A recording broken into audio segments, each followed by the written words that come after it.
Halo, assalamualaikum warahmatullahi wabarakatuh. Bagaimana kabar kalian anak-anak?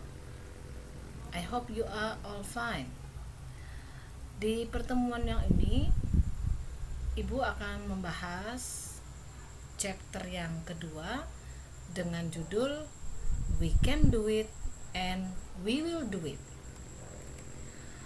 Tujuan dari pembelajaran chapter 2 ini, anak-anakku sekalian, adalah we will learn to state that we can do something and to state that we will do something. Jadi ada dua hal yang menjadi tujuan pembelajaran setelah kalian memahami materi di chapter yang kedua ini, yaitu yang pertama adalah bagaimana menyatakan bahwa kita bisa mengerjakan sesuatu, dan yang kedua bagaimana menyatakan bahwa kita mau melakukan sesuatu. Ada rumus yang bisa digunakan untuk membuat kalimat, misalnya dengan penggunaan can dan will, ya. Jadi pattern atau rumus can and will. Yang pertama adalah subject ditambah can atau will ditambah verb 1 ditambah objek. Jadi subjek bisa apa saja, kemudian ditambah nanti can atau will, tergantung kalimatnya bagaimana. Kemudian verb 1 itu adalah kata kerja yang pertama, ya. Jadi kata kerja yang pertama itu biasanya digunakan untuk bukan digunakan untuk, maksudnya digunakan pada saat sekarang. Bedanya bahasa Inggris dengan bahasa Indonesia adalah anak-anak penggunaan kata kerja. Jadi kata kerja dalam bahasa Inggris itu kalau sekarang dengan kemarin dengan akan dilakukan itu berbeda. Beda dengan bahasa Indonesia, ya. Kalau kemarin kita makan, hari ini kita makan, nanti kita akan makan, kata kerjanya tetap makan, sama. Tapi dalam bahasa Inggris berbeda. Kalian baru belajar di verb satunya dulu, ya. Nanti kalau udah ketemu tenses kita belajar sampai ke sana. Yang kedua adalah bedanya hanya dalam bentuk negatif. Jadi kalian setelah subjek ditambah can, kemudian will, kemudian ditambahkan kata not ini, kemudian verb 1 dan objek. Yang ketiga bentuknya interrogatif. Interrogatif adalah can dan will-nya berada di depan subjek, ya. Setelah itu verb 1-nya atau kata kerjanya, kemudian objek, ya. Nah, di sini anak-anak can dan will, kamu bisa lihat penggunaan dan perbedaannya. Perbedaan dari kata can dan will yaitu arti yang dimiliki oleh kedua kata ini sangat berbeda. Kata can memiliki arti dapat atau bisa, sedangkan kata will mempunyai arti kata akan atau mau. Itu bedanya, ya. Kalau can itu dapat atau bisa, kalau will itu akan atau mau. Nanti kamu akan lebih paham lagi kalau melihat dalam bentuk percakapan. Oke, yang tadi Ibu sampaikan di sini hampir sama, artinya penggunaan can dan will-nya dalam rumusnya. Hanya ini Ibu memberi gambaran kalau bagaimana kalau kita menggunakan can, we can do it, ya. To state that we can do it, we can to state that we can do something, untuk menyatakan bahwa kita bisa melakukan sesuatu. Ini ada 3, ya.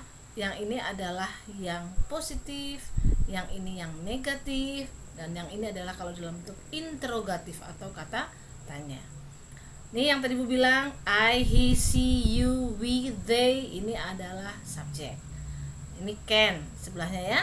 Bisa kalau misalnya kamu menggunakan will, bisa kamu ganti dengan will. Kemudian berikutnya yang negatif, sama, ini adalah subjek. Kemudian setelah can atau setelah will kamu tambahkan kata not, ya. Kemudian baru kata kerjanya. Nah, berikutnya kalau interrogatif atau kalimat tanya, can atau will-nya berada di depan subjek, ya. Jadi baru berikutnya ditambahkan kata kerja. Kita lihat contohnya. I can speak in English. Itu untuk positifnya. Saya bisa berbicara bahasa Inggris, ya.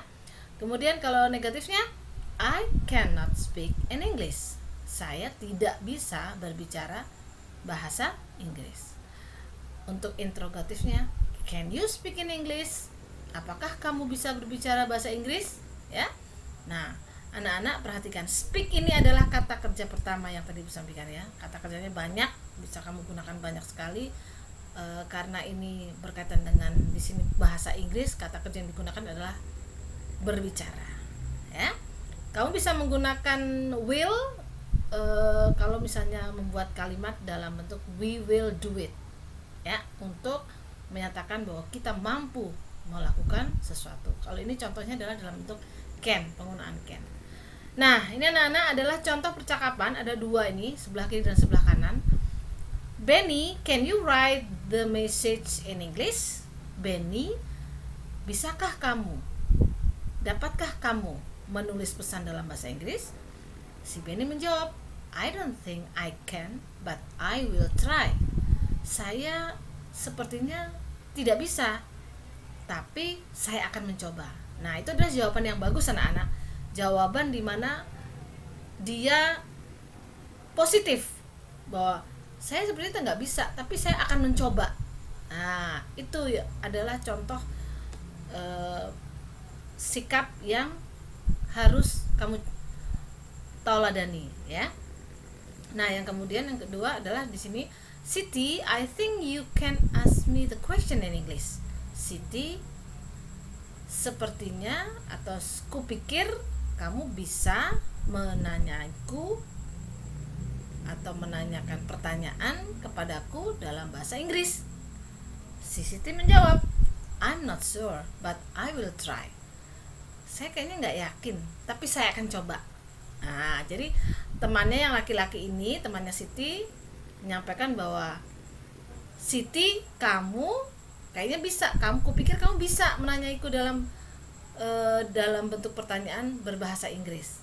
Sitinya rasanya tidak mampu, tapi dia menjawab dengan I'm not sure, saya nggak yakin, but I will try, tapi saya akan mencoba.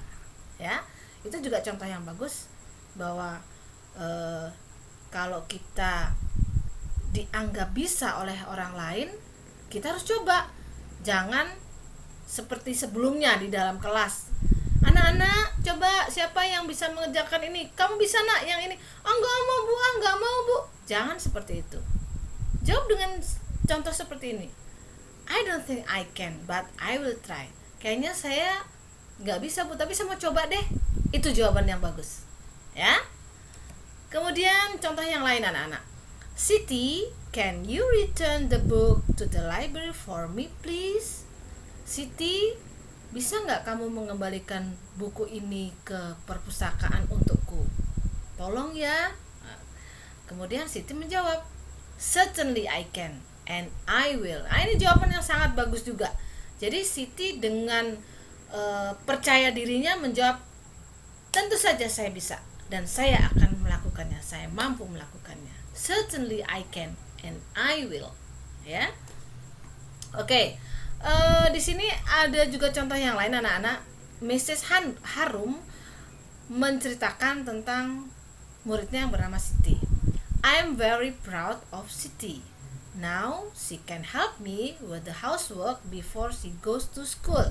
She can get up early herself. Oke, Ibu ralat, ini seorang ibu, bukan seorang guru ya.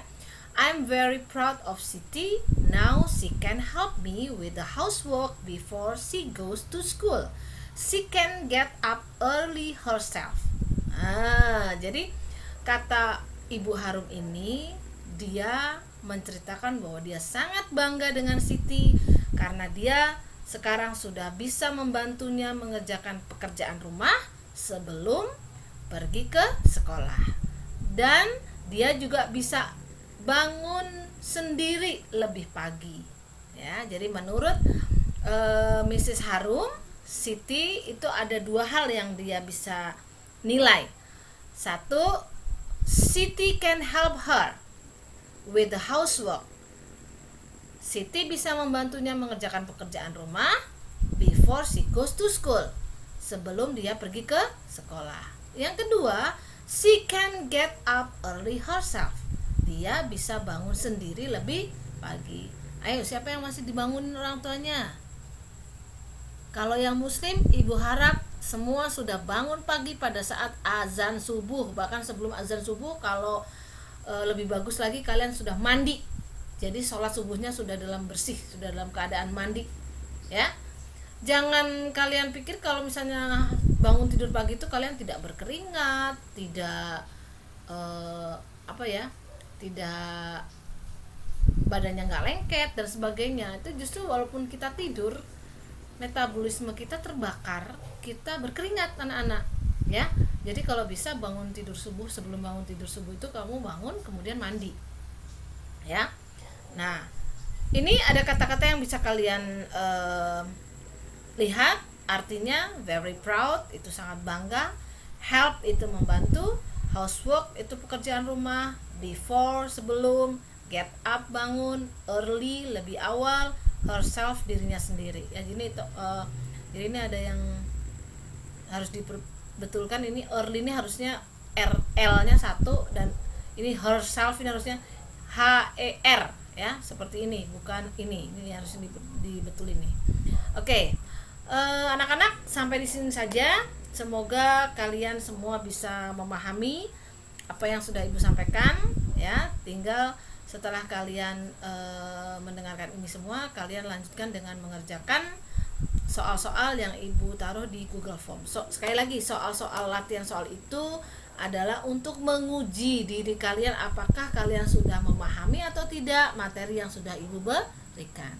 Oke, thanks for your attention. I hope you enjoy my English class. Stay healthy. Okay?